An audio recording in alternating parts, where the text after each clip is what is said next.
Ikhwah sekalian, demi Allah ikhwah, saya bersumpah di atas podium ini. Kita ini umat yang terbaik. Umat Islam, umat yang terbaik. Kita memiliki syariat yang paling sempurna dari Allah dan Rasulnya Muhammad SAW. Tidak boleh ragu dengan masalah itu. Kita tidak perlu agama lain. Kita tidak perlu dengan siapapun. Orang lain menjadikan umat Islam sebagai kiblat, iya. Tapi jangan kita yang berkiblat dengan mereka. Karena mereka berkiblat pada hal-hal yang melanggar dan kufur kepada Allah pencipta langit dan bumi. Sementara kita ini di bawah tuntunan pencipta langit dan bumi. Bagaimana bisa seorang muslim ragu? Dan ikhwah sekalian, kita akan bacakan dalil bagaimana umat Muhammad SAW adalah umat yang terbaik. Dan kita adalah umat memang yang mestinya memimpin dunia. Memang sudah begitu. Jadi tidak boleh ragu dengan masalah itu. Dengarkan ikhwah. Kata Allah Subhanahu wa taala di dalam Al-Qur'an surah Al-Imran ayat 110. Kalau pegang buku ini bisa lihat halaman masih awal-awal ya, halaman 41. A'udzu billahi minasyaitonir rajim. Bismillahirrahmanirrahim. Kuntum khaira ummatin ukhrijat lin-nasi ta'muruna bil ma'rufi wa tanhauna 'anil munkari wa tu'minuna billah. Al-ayah. Kalian umat Islam, umat Muhammad SAW adalah sebaik-baik umat yang telah dilahirkan untuk siapa? Untuk manusia akhir zaman, untuk seluruh manusia dari zaman Adam alaihissalam sampai hari kiamat. Kalian adalah sebaik-baik umat, artinya kalian pemimpinnya, kalian yang harus jadi patokan, kalian harus jadi panduan, kalian yang menjadi contoh bagi orang lain. Dan kalian, sifat kalian adalah kalian selalu menyeru kepada yang ma'ruf. Apa yang Allah perintahin, selalu kalian bilang, gak bisa tuh karena Allah larang, bisa tuh karena Allah yang bolehkan, selalu begitu. Rasulullah contohkan, Rasulullah gak contohkan, itu sifatnya umat Islam. Menyeru kepada yang ma'ruf artinya yang Allah dan Rasulnya perintahkan. Wa tanhauna 'anil munkar, dan kalian melarang kemungkaran yang Allah dan Rasulnya larang. Hanya itu patokannya. Wa tu'minuna billah, dan kalian meyakini sepenuhnya tentang keberadaan Tuhan Allah Subhanahu wa taala. Kemudian juga disebutkan di dalam surah Al-Baqarah ayat 143. Kelebihan yang kedua umat Islam adalah kata Allah Subhanahu wa taala, a'udzubillahi minasyaitonir rajim, wa kadzalika ja'alnakum ummatan wasatan litakunu syuhada'a 'alan nasi wa yakuna ar-rasulu 'alaikum syahida. Dan demikian pula kami menjadikan kamu hai umat Islam umat pertengahan. Tidak ada sesuatu yang berat sekali, tidak ada juga yang ringan sekali, di tengah-tengah. Sementara umat sebelum kita punya hal-hal yang berat. Kalau antum belum tahu, umat Nabi Musa alaihissalam itu kalau mereka berbuat dosa besar, taubatnya bukan kayak kita. Taubatnya kalau kita ini tinggal sesalin, tinggalin, selesai. Janji sama Allah tidak ulangin, diampuni dosanya. Kalau sama Nabi Musa, Pak. Kalau ada umatnya mengeluh, wahai Musa, saya baru berzina, saya baru buat dosa besar. Apa kata Musa alaihissalam dalam surah Al-Baqarah? Faqtulu anfusakum, bunuh diri kalian. Berat itu. Buat dosa, taubatnya bunuh diri. Zaman dulu. Umat Islam tidak seperti itu, enggak seberat itu, ringan, lebih ringan. Tidak juga terlalu menggampang-gampangkan permasalahan. Lalu dikatakan, agar kalian menjadi saksi atas perbuatan manusia dan agar Rasul Muhammad menjadi saksi atas perbuatan kalian. Di dalam hadis yang sahih diriwayatkan oleh Imam Bukhari dan juga dalam kitab tafsir, ada sebuah hadis yang mulia dari Abu Sa'id Al-Khudri radhiyallahu anhu bahwasanya Nabi SAW bersabda. Ini yang pegang buku di halaman 43 ya.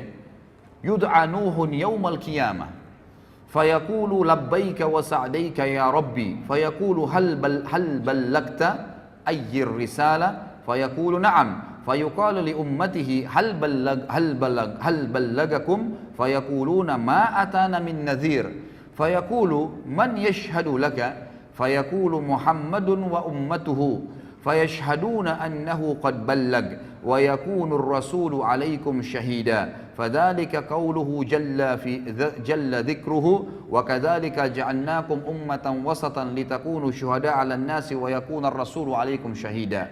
Pada hari kiamat nanti Nuh alaihissalam akan dipanggil oleh Allah, lalu dia menjawab, aku menjawab panggilanmu wahai Rabbku, aku penuhi panggilanmu. Allah bertanya, apakah engkau sudah menyampaikan risalah yang telah aku wajibkan terhadapmu? Nabi Nuh mengatakan, benar. Selama 950 tahun Nabi Nuh alaihissalam mendakwai kaumnya. Lalu umat Nabi Nuh ditanya oleh Allah, apakah Nuh sudah menyampaikan kepada kalian Kata para ulama hadis, mereka sudah lihat neraka pada saat itu. Takut masuk neraka, apa jawaban mereka? Mereka menjawab, tidak ada seorang pun pembawa peringatan yang datang kepada kami. Artinya Nuh nggak benar nih, nggak pernah Nuh dampingin kepada kami. 950 tahun didakwai oleh Nabi Nuh alaihissalam. Allah bertanya kepada Nuh untuk menjelaskan posisi umat Muhammad SAW dan juga mendirikan hujjah, ya, agar umat Nabi Nuh tidak bisa lagi mengelak. Kata Allah SWT kepada Nuh, siapa yang menjadi saksi untukmu? Nuh menjawab, Muhammad dan umatnya. Maka umat Muhammad SAW pun semuanya datang, tidak terkecuali, bersaksi bahwa Nuh telah menyampaikan dan Rasulullah SAW menjadi saksi atas mereka sebagaimana Allah telah firmankan dalam Al-Quran. Dan demikian pula kami telah menjadikan kamu umat Islam, umat pertengahan agar kamu menjadi saksi atas perbuatan manusia dan agar Rasul Muhammad menjadi saksi atas perbuatan kalian. Di dalam hadis yang lain kata Nabi SAW dari Jabir radhiyallahu anhu, hadis ini diriwayatkan oleh Ibnu Abi Hatim dengan sanad jayyid dan juga disebutkan dalam Al-Hafidh dalam Fathul Bari maksudnya.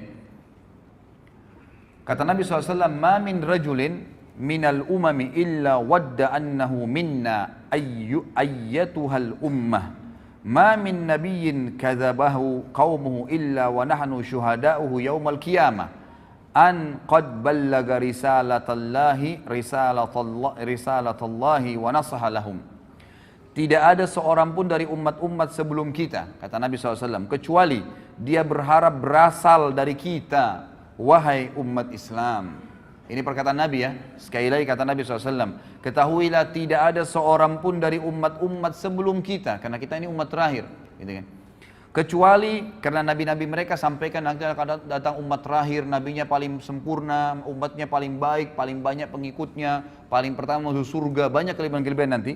Lalu mereka kecuali berharap, semuanya berharap umat-umat sebelum kita, termasuk golongan kita ini, termasuk golongan kita umat Islam.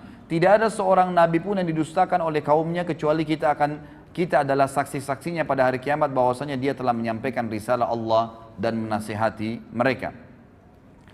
Juga disebutkan di dalam hadis yang lain, ini mohon maaf saya tidak bisa bacakan semua karena hadisnya panjang.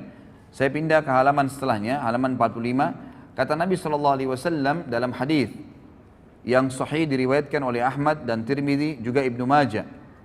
Dan ini dihasankan oleh Syekh Albani sebagaimana dijelaskan dalam footnote-nya. Kata Nabi SAW, innakum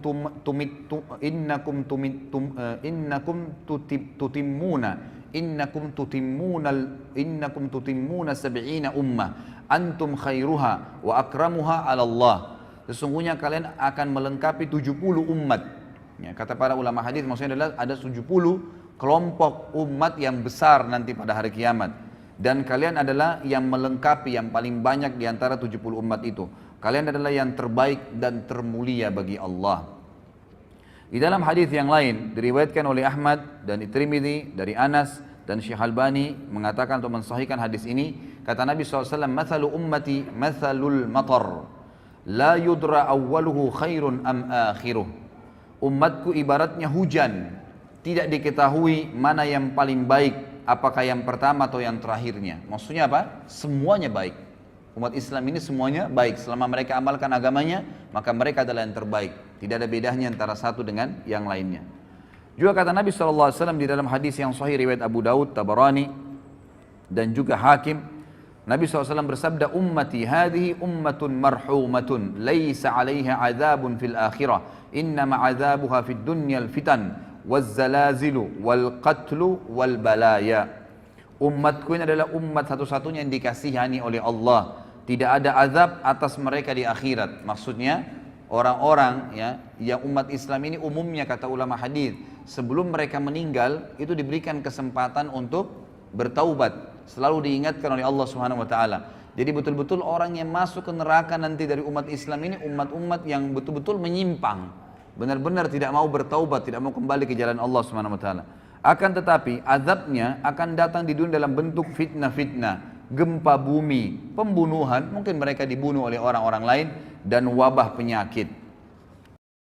Kemudian di dalam hadis yang lain juga diriwayatkan Imam Muslim dari Abu Musa al-Asy'ari bahwasanya Nabi sallallahu alaihi wasallam bersabda, "Inna Allah azza wa jal idza arada rahmata ummatin min ibadihi qabada nabiyyaha qablaha faja'alahu laha faratan wa salafan baina yadayha wa idza arada halakata ummatin 'adzabaha wa nabiyyuha hayyun fa ahlakaha wa huwa yanzuru fa aqarra ainahu bihalatiha hina kadzabuhu wa asaw amrah." Jika Allah Azza wa Jalla hendak merahmati suatu umat dari hamba-hambanya, niscaya dia mengambil atau mewafatkan nabinya sebelum mereka.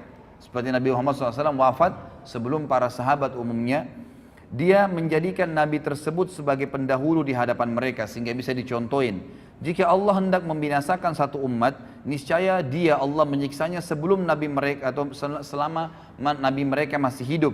Allah membinasakan mereka sedangkan nabi mereka melihatnya. Seperti kasus Nabi Nuh, Nabi Lut. Jadi dilihat, dia membuatnya tenang dengan kebinasaan mereka manakala mereka mendustakan dan menyelisihi perintahnya.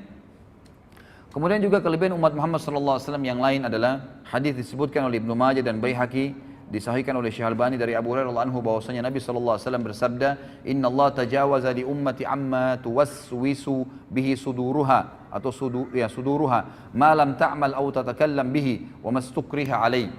Sesungguhnya Allah memaafkan umatku apa yang terbersit dalam hati mereka selama mereka belum melakukannya.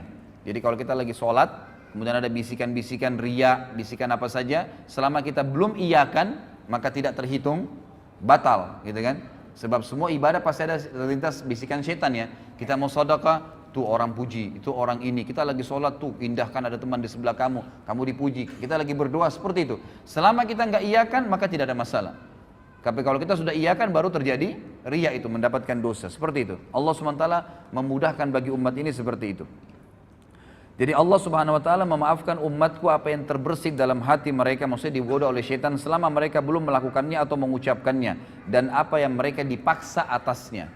Kalau dipaksa lakukan satu perbuatan, kalau tidak dia akan dibunuh. Seperti kasus Ammar bin Yasir ya radhiyallahu anhu, pada saat ayahnya dan ibunya Ammar dan Sumayyah dibunuh oleh Abu Jahal, maka Ammar masih kecil, umurnya 7 tahun, 8 tahun. Ketakutan, disiksa sama Abu Jahal. Abu Jahal bilang, saya akan siksa kamu, saya tidak bunuh langsung. Sampai habis semua kulitmu, sampai kamu kesakitan luar biasa dan kamu mati tersiksa. Kalau kau tidak kufur kepada Muhammad. Maka kata Ammar, baiklah, apa yang kau mau wahai Abu Jahal? Kata Abu Jahal, katakan saya kufur kepada risalahnya Muhammad, kufur kepada kenabian Muhammad. Maka Ammar mengatakan, saya kufur kepada risalahnya Muhammad. Lalu Abu Jahal tidak puas, lewatlah unta betina. Lalu kata Abu Jahal, saya tidak akan lepaskan kau kecuali kau katakan unta ini Tuhanku. Maka Ammar pun berkata, unta ini Tuhanku, baru dilepas. Ammar bin Yasir radhiyallahu anhu waktu lepas dari azab merasa menyesal, ya terbebani hatinya. Kenapa tadi nggak sekalian biarin aja saya disiksa? Lalu dia datang kepada Nabi SAW mengatakan, umur 7 tahun, 8 tahun, ini luar biasa imannya. Lalu kata Ammar, ya Rasulullah sambil nangis, bagaimana bisa ini? Saya tadi mengucapkan begini dan begitu ya Rasulullah, karena saya takut dibunuh. Kata Nabi SAW, wahai Ammar, kalau seandainya diulangin lagi kepadamu besok, ucapkanlah. Selama memang bukan hatimu yang menginginkannya. Artinya memang dipaksa, gitu kan? Ini terlepas dari, ini adalah sebuah hal yang tidak dihukum bagi umat Muhammad sallallahu alaihi wasallam.